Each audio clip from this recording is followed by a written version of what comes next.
Aleluia! Eu saúdo os queridos irmãos com a graça e a paz do nosso Senhor e Salvador Jesus Cristo. Mais um dia, mais uma oportunidade que nos dá o Senhor de falarmos do seu amor e dos cuidados do nosso Pai para com cada um de nós.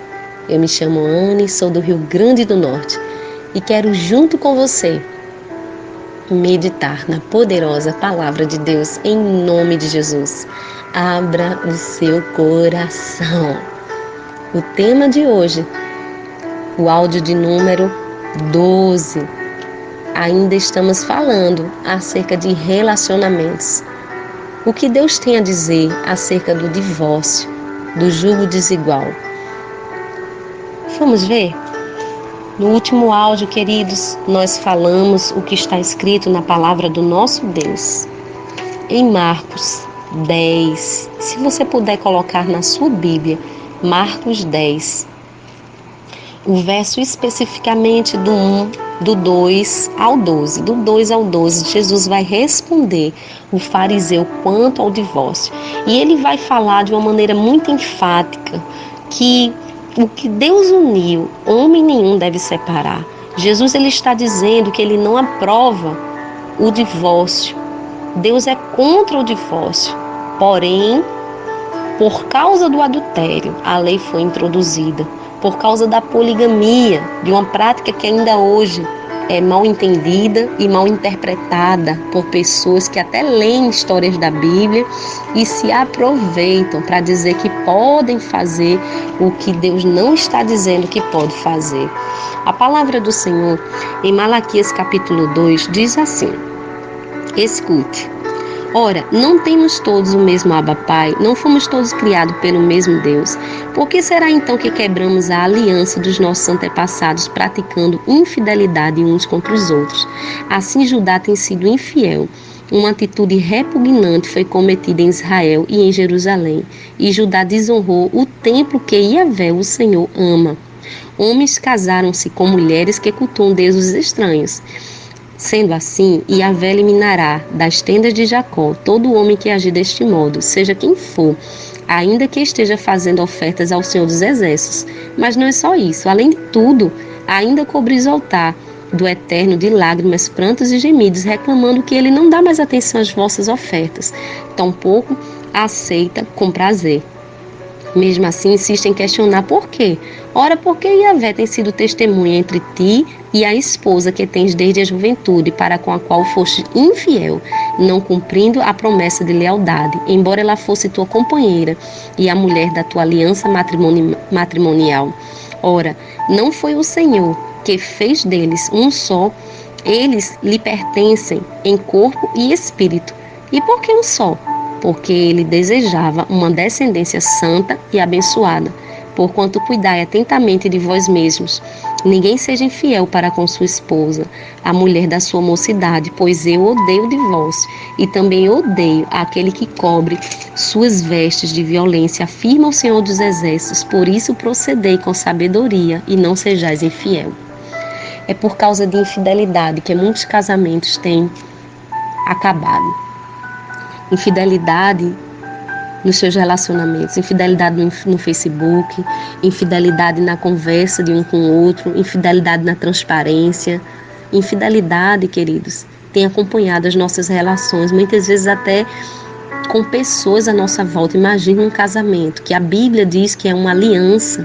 Você sabe o que é uma aliança? A aliança é um compromisso, é uma união. Toda aliança na Bíblia você vai ver que representa primeiramente um compromisso daquela pessoa com Deus e depois daquela pessoa com o seu próximo. Lembra quando Jesus disse: ama a Deus sobre todas as coisas e o próximo como a ti mesmo? Isto é uma aliança que Deus tem conosco. Uma aliança de amor que deve ser expressa por meio de atitudes. Como é que nós queremos viver bem e viver com o nosso cônjuge eternamente se nós mesmos fazemos maus escolhas? A Bíblia diz que Deus reprovou a atitude do seu povo porque se casaram com mulheres que cultuavam deuses estranhos. E sabe o que é jugo? É exatamente isso aqui. Jugo era uma peça de madeira que ela é colocada naquele tempo sobre os animais, para que os dois viessem andar junto, lado a lado um com o outro. O resultado disso, de um jugo desigual, é o que a gente leu em 2 Coríntios 6,14. Porque uma crente casou-se com um descrente, ou um descrente com uma crente, como é que fica isso? Se não há unidade, se não há comunhão entre Deus e o diabo, se não há comunhão entre trevas e luz, queridos, pense sobre as decisões do seu futuro. E se agora você já está casado, então você agora tem que saber que você precisa carregar este jugo até que você santifique sua esposa, até que ela se converta, e mulher, você converte seu marido. Nós vamos falar sobre isso. Interessante que as pessoas que agora casam querem se separar. Não é assim. Você pode estar até gemendo, lágrimas e gemidos diante do altar de Deus e dizendo: Deus não dá atenção, como era o caso desse povo. Deus não está tendo mais prazer na minha oferta. Por que será? Você primeiro foi infiel a Deus. E agora Deus não quer que você seja infiel com a pessoa da sua juventude. Já fez errado, querido. Agora você precisa consertar, reparar o seu erro. Não venha dizer que é Deus. Ai, culpa de Deus porque Deus não abençoou. Não. Existem escolhas que foi você que fez e consciente do que estava fazendo. E Deus diz: quando você se casa, você é um só com essa pessoa. E agora Deus, o que Ele deseja é que você, a sua descendência, seja santa e abençoada. No áudio anterior, falei acerca de pecados e raízes de iniquidades, coisas que aconteceram na vida dos seus pais que estão, porventura, se repetindo no seu casamento.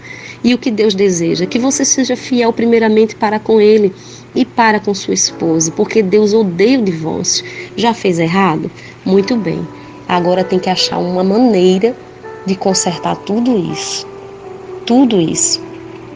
Algumas pessoas leem as histórias da Bíblia acerca de poligamia e acham que Deus aprova a infidelidade no casamento.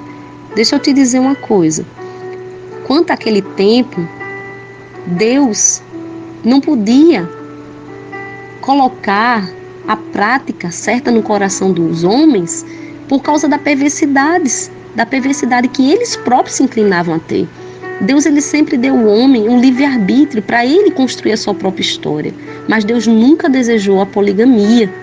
Nunca desejou, queridos. Nunca desejou. Deus nunca sequer tolerou uma prática que tinha em uma sociedade daquele tempo.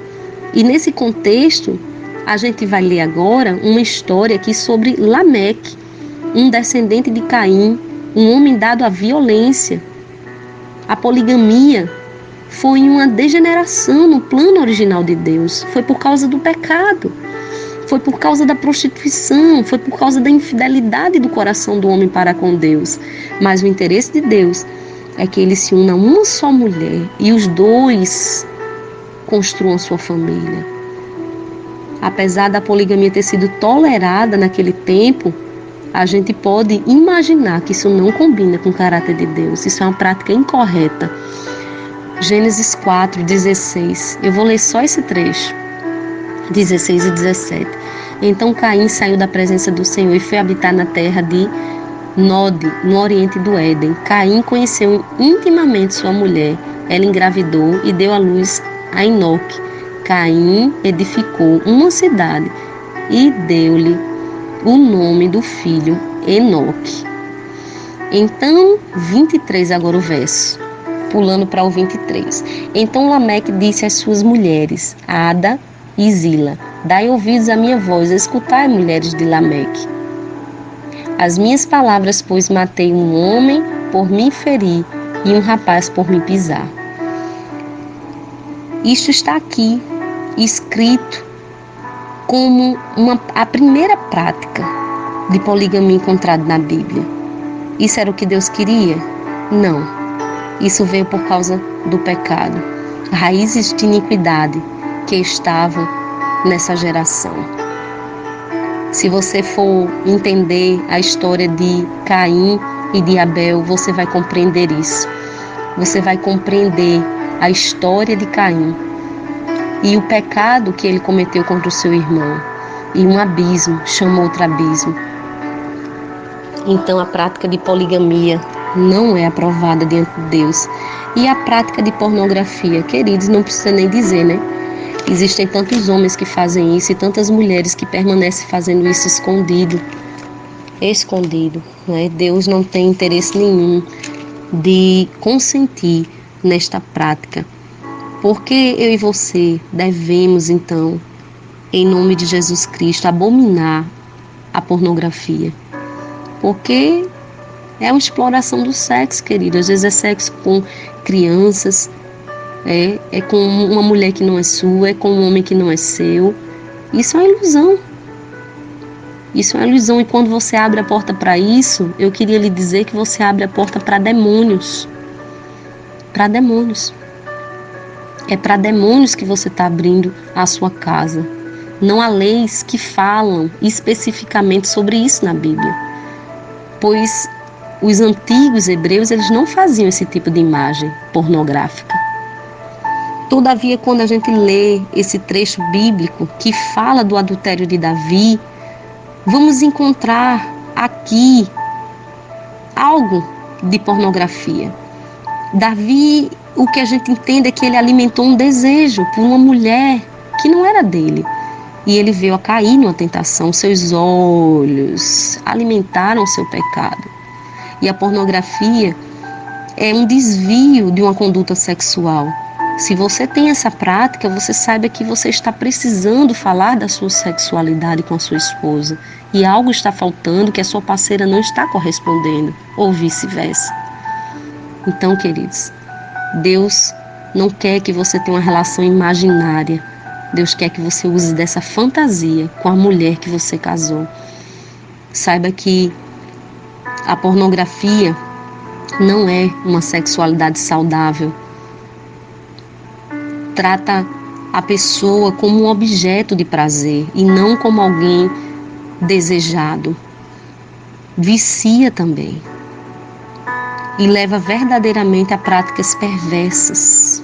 E se você comete isso escondido, cuidado, porque o inferno sabe disso. A palavra do Senhor que eu falei sobre Davi está aqui, em 2 Samuel 11. Numa tarde Davi se levantou, o verso 2, da sua cama e foi passear no terraço do palácio. Do terraço ele viu a mulher que tomava banho e ela era muito bonita. E perguntou quem era aquela mulher e disseram que ela era Batseba, filha de Eliã, mulher de Urias, o heteu. Então Davi mandou buscá-la e ela foi até ele e se deitou com ela, pois já havia se purificado de sua menstruação. Pois ela voltou para sua casa. A mulher engravidou e mandou dizer a Davi: estou grávida. Você sabe que essa história não termina bem. Davi manda matar Urias e Deus pune os filhos de Davi por este pecado. Eles terminam morrendo. Deus é o Deus que perdoa, mas o pecado, ele tem consequências. Então eu não aconselho você a praticar isso. Se você já fez e de repente você é alguém que está ouvindo este áudio, vamos fazer uma oração de confissão e de arrependimento, porque certamente é isso que agrada a Deus, que você venha viver com uma só esposa, com uma só mulher. E o que Deus espera de você, marido, o que Deus espera de você, esposa, é que cada um cumpra o seu papel. É que vocês possam ceder nesta relação, é que vocês possam ser parceiros. É que vocês possam andar lado a lado. É que vocês possam crescer e prosperarem juntos. Vamos falar acerca da intimidade de vocês dois. O que é que a Bíblia diz da intimidade de vocês dois? Eu gostaria de falar rapidamente sobre isso. 1 Coríntios 7. Agora, em relação aos assuntos sobre os quais escrevestes, é bom que os homens se abstenham de relações sexuais com qualquer mulher. Porém, por causa da imoralidade, cada homem tem a sua esposa e cada esposa o seu marido. Está dizendo que é um só, tá bom? O marido deve cumprir seus deveres conjugais com sua esposa e da mesma forma a esposa para com seu marido. Ela não tem autoridade sobre o seu próprio corpo, mas sim o marido. Da mesma maneira, o marido não tem autoridade sobre o seu próprio corpo, assim a esposa. Isto está falando da relação de intimidade desse casal. É assim que Deus quer, que vocês sejam parceiros no sexo, nessa relação que precisa ter também esse amor eros, mas esse amor não é tudo. O amor ágape é aquilo que prevalece, que é o amor que você tem. E olha o que a Bíblia diz: não vos negueis um ao outro, exceto por mútuo consentimento. Sabe, tem um tabu muito grande na religião, muito grande. É que sexo é impuro, e eu gostaria de dizer, queridos, não é. Porque quando Deus criou o homem e a mulher, a primeira coisa que ele disse foi para que eles fossem abençoados. Ele abençoou e disse para que eles multiplicassem. Então o sexo é santo, é lícito e Deus ama, dentro das condições bíblicas, divina, me perdoe. Então, querido, querida, não negue corpo ao seu marido, esposa ou esposo. Não faça isso. Não use desse artifício que muitas vezes dá brecha para que o diabo venha e destrua a sua relação. E a Bíblia diz que isso pode ser feito por mútuo consentimento e apenas durante algum tempo, a fim de vos consagrardes à oração. Às vezes a mulher faz isso, o marido faz isso para viver na igreja, para estar na igreja, mas a Bíblia diz logo em seguida: une-vos novamente, para que Satanás não vos tente por causa da falta de controle, da vossa falta de controle. Queridos, vocês não são irmãos, vocês são casados, homem e mulher. Deus não criou você para ser amigo da sua esposa. Esposa, Deus não criou você para ser amiga só do seu marido, mas para ser mulher. Homem, seja o homem para ela. Homem que começa a negar a esposa, às vezes o sintoma é pornografia ou infidelidade. Mulher que começa a fazer isso também pode ser pornografia ou sexo fora do casamento, mas também pode ser questões emocionais, distúrbios psicológicos, questões relacionadas à infância. E isso é corrigível, é tratável. Entretanto, prego isso como concessão e não como mandamento. Como gostaria de que todos os homens tivessem a mesma condição em que eu vivo. Contudo, cada ser humano tem o seu próprio dom da parte de Deus. Nós sabemos que Paulo vivia o quê? Solteiro. Mas ele diz a partir do verso 10: todavia ordeno aos casados, não eu, mas o Senhor, que a esposa não se separe do seu marido. Isso é uma ordem. Se porém ela se separar, que não se case, ou se reconcilie com seu marido, e o marido não se divorcie da sua esposa. A todos os demais, eu particularmente, não o Senhor vos digo: se algum irmão tem mulher descrente, escute, e esta se dispõe a viver com ele, então não se divorcie dela. Já casou? Ela é descrente? Amém. Não se separe. Mas está difícil, ei, não se separe. Olha o que a Bíblia diz. Da mesma forma, se a mulher tem marido incrédulo, mas esse consente em viver com ela, não se separe dele. Porquanto o marido descrente é santificado por causa da esposa cristã, e a esposa incrédula é santificada por causa do marido cristão. Aleluia! Aleluia! Se assim não fosse, seus filhos seriam impuros, mas agora são santificados. No entanto, se o incrédulo decidir separar, que se separe. Então, se é uma decisão daquele que é trevas, Deus nada pode fazer. Lute pelo seu marido até o fim, lute pela sua esposa.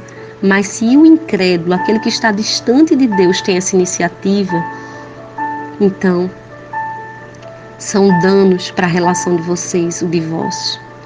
Diz a palavra: em tais circunstâncias, nem o irmão nem a irmã estão sujeitos à servidão, pois Deus nos chamou para vivermos em paz. Então, nem você que é de Deus ficará ligado no reino do Espírito a esta pessoa, ficará sujeito a esta pessoa, mas Deus vai te liberar no reino do Espírito. E a Bíblia diz: porquanto, como podeis saber, ó mulher, se tu salvarás o teu marido? Como podereis saber, homem, se tu salvarás a tua mulher? Casamento com contenda, com confusão, com intriga. E que muitas vezes isso tem acontecido porque você casou com uma pessoa descrente. Jogo desigual. Não é o que Deus quer. Mas o que o Senhor espera é que você não se divorcie dela e que a santifique. E que você, esposa, santifique seu marido. Santificar vem na expressão da Bíblia, entregar, dar a palavra. E às vezes não é palavra pregada, você não precisa dizer que ele é o demônio, que ele é o diabo, e nem precisa você, marido, fazer isso com a sua mulher. Pregar a palavra e santificar é através da sua fala, mas também, principalmente, através do seu testemunho. Uma esposa descrente ganha o seu marido pelo testemunho. Um esposo descrente, um esposo descrente será ganho pelo testemunho da sua esposa. Pode ter certeza disso. Vamos falar também sobre isso. Vamos falar sobre isso no próximo áudio. Eu quero fazer uma oração por você que se encontra neste momento em arrependimento. Por adultério, por prática de pornografia, infidelidade que você vem cometendo, escondido do seu cônjuge, seja ele homem ou mulher. E Deus está falando com você neste áudio. E eu gostaria que você orasse a Deus nesse momento. Que você colocasse o seu coração diante dele, que você pedisse agora perdão ao Senhor por este pecado, que pode ter consequências sobre a vida dos seus filhos. Eu gostaria que você pedisse perdão ao Senhor, por talvez ter se casado com uma pessoa que Deus não escolheu para você. Porque você era instruído na lei de Deus. Ou se você fez isso na ignorância, comece a pedir perdão ao Senhor. E diga para Ele que você agora está debaixo de uma nova aliança. Uma aliança de amor, em que Ele vai abençoar a sua esposa, o seu lar e a sua casa. Em que você crê que o Senhor pode vir a salvá-la. Em que você quer que a paz entre no seu lar. Fale isso para o Senhor, com a sua boca. Deus, olha o coração do teu servo e da tua serva. Senhor, que tomou decisões erradas e que talvez agora neste momento esteja pensando em se divorciar do seu cônjuge. E eu peço, Espírito de Deus, que onde a boca de um dos dois, a mente, professou que não havia mais amor, não havia mais sexo entre eles, não havia mais prazer, eu peço que o Senhor revogue esta sentença. Eu peço que este lar seja agora consagrado ao Senhor Jesus e que teu Espírito venha a unir este casal novamente.